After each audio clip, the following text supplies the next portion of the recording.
შვიდში დაახლოებით დილის 7 საათზე ცხინვალის მიმდებარე ტერიტორიაზე ორი ყვითელი ავტობუსი ვნახე. მძღოლები ამბობდნენ, ცხინვალში აუცილებლად უნდა შევიდეთო. ავტობუსებით კი საქართველოს დროშები და 3 ტრიბუნა მიჰქონდათ. დღემდე ვფიქრობ, ის 3 ტრიბუნა ვისთვის იყო. მერე ყური მოვკარი იმ დღეს, ანუ 7 აგვისტოს დღის 12 საათზე ცხინვალში მიტინგი ყოფილა დანიშნული. ეს რამდენად მართალია არ ვიცი, მაგრამ დროშები და ტრიბუნები ნამდვილად საკუთარ თვალის ვნახე. ეს განცხადება სასაზღვრო პოლიციის ყოფილმა უფროსმა გაზეთ ვერსიის მიცემულ ინტერვიუში გააკეთა.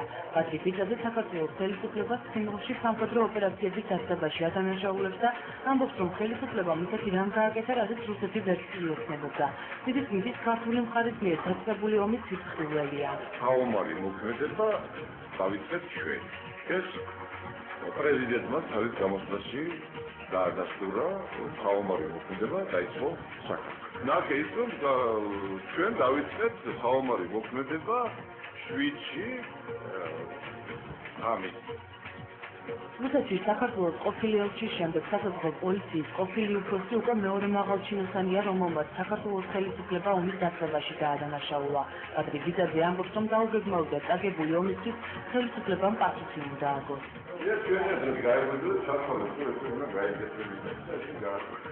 ეს შორმილი რომ დავიბრუნების და ეს ძალიან კარგია. მეც ესეთი დისკურსი მაქვს. მაგრამ რა თქმა უნდა, მეთოდები რა ის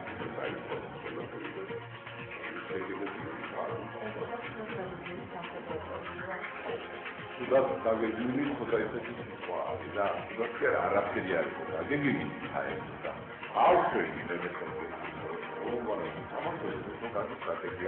საქართველოს ხელისუფლებამ იქნა პროვოცირებული თუ არ იქნა პროვოცირებული რა თქმა უნდა სამხედრო მოქმედებები განახორციელა პირველმა 8-ში 7-ში რაც შეეხება იმას თუ როგორ იყო მზად რუსეთი მე ხაზგასმეცდი და რუსეთი მზად იყო ყველანაირად იმისათვის რომ განახორციელებინათ ის რაც განახორციელებს ეს იყო მათი სერიოზული გეგმის ნაწილი საერთაშორისო დეპარტამენტის უფროსის დეპარტამენტს აქონდა ინფორმაცია იმის შესახებ რომ 4 აგვისტოს როდის გვირაბის გავლით სამხედროში რუსული არმიის ძიმე ტექნიკა შევიდა შინაგან საქმეთა მინისტრმა კი აგვისტოს მოვლენების შემსწავლელი კომისიის ხომაზე განაცხადა რომ რუსული ჯავშან ტექნიკის შემოსვლის შესახებ ინფორმაციას მისი უწყება შემოსვლიდან რამდენიმე წუთში ფლობდა კითხვა რატომ არ მიაწოდა შინაგან საქმეთა სამინისტრომ ეს ინფორმაცია საზღვისდაბლის დეპარტამენტს დღემდე მიაღწევა შემოსვა დასწრებული ხოდა რუსული არმიის პოლონეთის უცხოეთი კოლონიის შემოდიოდა საქართველოს ტერიტორიაზე. ამის შემდეგ რუსულად გადავაშენდა თვითონ დავაზუსტეთ მაშინ როცა ჩვენ ჯერჯერობით შეწევრო გამოცხადებული უცხოეთი კოლონია შემოდიოდა ეს არა უცხოეთი კოლონია შემოდიოდა დასწრებული 7 ნოსტალ 41-დან უცხოეთი აქედან უცხოეთად ამის შემდეგ კიდე მინიმუმ 15 დღე როკის გვირაბი ეს არის მონაკვეთი რუსეთის საქართველოს საზღვარი 59 კილომეტრი რომელსაც სასაზღვრო პოლიცია ვერ აკონტროლებდა ესეთი ინფორმაცია ჩვენ არ ჰქონია აგვისტოს მოვლენების დროს პატრიკიძე საზღვრის დაცვის პოლიციას განხორციელებდა თუმცა ამავე მოვლენების შემსწავლებლად რუსეთის საპარლამენტო კომისიამ მისი დაკითხვაზე დაბარება საჭიროდ არ ჩათვალა კომისიის თავმჯდომარე ამბობს რომ შინაგან საქმეთა მინისტრის მიერ მიტოვებული ამომრჩეველი პასუხების შემდეგ მისი ქვემდებარე უწყების უფროსის დაბარება საჭირო აღარ იყო რუსეთის საპარლამენტო კომისია რომელიც მუშაობს რუსეთის ინფორმაცია პარტიის მომენტზე აგიტ მოვლენ დაკითხვაზე პატრიკიძის შეფით და პატრიკიძე თავი არ მიზრუნავდა ახლა პატრიკიძე ის საფუძვლად მოგვაწევებული ფინანსური პასუხები ამიტომ ახლა ხოლმე გამოხატვის შეიძლება ტრიბუნალის განმეორება შეიძლება არ არის ხო ამიტომ სერიოზული განსაკუთრებული მას არცის მასის კომისიის გულდენილი და ბაგრიბიტი ამიტომ მას თქონდა შეიძლება ინფორმაცია თუ ახსენებდა ის უკვე ბაგრიბიტი დააწყოს პოლიტიკურ განხილვას ახსენებდა ამიტომ ეს კომისია განმეორება და მეტალიკა მოტოსიცი ხალ ჩიკატალოგი შეგვაფარდა ჩემ კონკრეტულად უმრავლესობის ერთ-ერთი ლიდერი და აგვისტოს მოვლენების შემსწავლელი რუსეთის საპარლამენტო კომისიის წევრი კოკა გაბაშვილი სახელმწიფო პოლიციის ყოფილი უფროსის განცხადებებს პოპულისტურ სიტყვებს ამბობს რომ პატრიკიძის განცხადება რუსეთის ინტერესებს ემსახურება გაბაშვილის თვითმფრინავის კომისია მხოლოდ ტრიბუნას ჭირდებოდა და მის ნათქვამი რეალობას არის მოკლებული. პატრიკიძეს ჩვენ გამოვიწყოთ ის ინფორმაცია რა ინფორმაციაც გაინტერესებდა ოფიციალური ინფორმაცია, მოგვაწოდა ეს ინფორმაცია, მართალია არაკორექტული კონტექსტით და ძალიან ბევრი შესწავლებით და არაკომპეტენტურად, მაგრამ მაინც მოგვაწოდა ეს ინფორმაცია, გამოიცხონდა. ეხლა ბუნებრივია, ყველა თანამდებობიდან წასული განაცხენებული ადამიანი, როცა მომოვიდეს კომისიაზე და თავის ბრალდებები დაუსაბუთებელი აყენოს ამ კომისიაზე, ეგრე კომისიაზე და დიდი ხანი იმუშავებს. ჩვენ გვაინტერესებს იმ ადამიანებთან შეხვედრა, რომელსაც აქვს ინფორმაცია, რომელსაც აქვს ფაქტები, რომელსაც შეუძლია ეს ფაქტები მოგვაწოდონ. სიმართლის მხართ აგვისტოს პერიოდში განვითარებულ მოვლენებზე დეტალურად საუბარს საქართველოს პოლიციის ყოფილი უფროსი კომპეტენტურ საგამოძიებო კომისიასთან გეგმავს. განამტკი პატრიოტიზმის შესაძლო ომის დეტალებზე ჩვენება საერთაშორისო ორგანიზაციებს და საერთაშორისო კომისიას ეხება.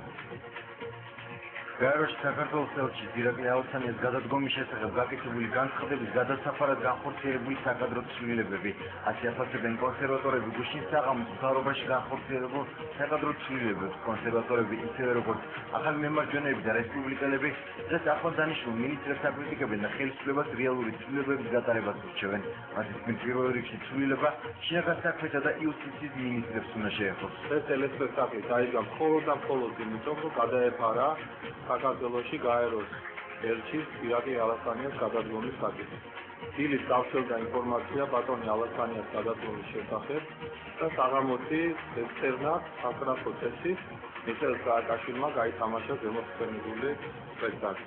მიუხედავად იმისა, რომ ბატონი მგალობლიშვილი პრემიერი, რომელსაც არავინ არ ეკითხება ქართულ პოლიტიკურ ბაზარზე ბალი აღიღს, განაცხადა, რომ რამდენიმე კვირიანი კონსულტაციები ჰქონდა მას მომავალი მინისტრობის კანდიდატებთან, ამის მიუხედავად კუის მუკლეფეციას ყველამ დავინახეთ, რომ ბატონმა ვაშაძემ განაცხადა, რომ ის დაზაფხულია იმის გამო, რომ 9 საათის წინ შეიწყო მოსალოდნელი ცვლილებების შესახებ. ეს იყო ირაკლი ალხანიას დაწერილი განცხადების გადაფარვა, პირველი რეალურად გადაფარვა და მეორე ის, რომ შეექმნათ დაბეჭდილება, რომ ალხანიასი თუნდაც არ გადადგა, არამედ მინისტრის გამოსვლის გამო ყველა ერთმა უნდა დაწოლოს თანამდებობა.